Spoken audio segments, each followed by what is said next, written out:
Namaskar. One important notice from Maharashtra CET cell. The edit facility window is now open for B designing students. The State Common Entrance Examination Cell has received numerous requests from candidates to correct mistakes made during the CET registration process for the B design courses. To safeguard the academic interest for students, an online edit window will be made available for registered candidates.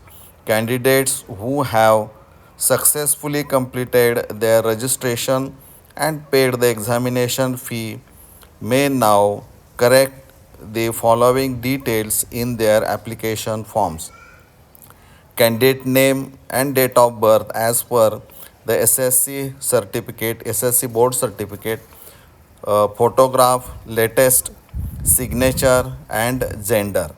The edit window will be available from 9th March 2026 to 11th March 2026 during this period. So candidates must log in to their respective accounts to make the necessary corrections.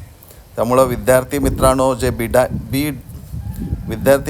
J B designing कोर्सेसचं registration केलेलं आहे अशा विद्यार्थ्यांच्यासाठी जर नावामध्ये, जन्मतारखेमध्ये, फोटोग्राफमध्ये, सहीमध्ये किंवा जेंडरमध्ये काही बदल करावासा असं वाटत असेल तर ज्या विद्यार्थ्यांनी रजिस्ट्रेशन पूर्ण केलेलं आहे आणि फी पण पूर्ण भरलेली आहे अशा सर्व विद्यार्थ्यांच्यासाठी ही एडिट विंडो फॅसिलिटी आजपासून उपलब्ध होत आहे. ही माहिती इतरांच्यापर्यंत पोहोचवा. जे बी डिझायनिंग कोर्सेसला ॲप्लिकेशन केलेलं आहे त्या सर्व विद्यार्थ्यांच्यासाठी ही नोटीस खूप महत्त्वाची आहे. धन्यवाद.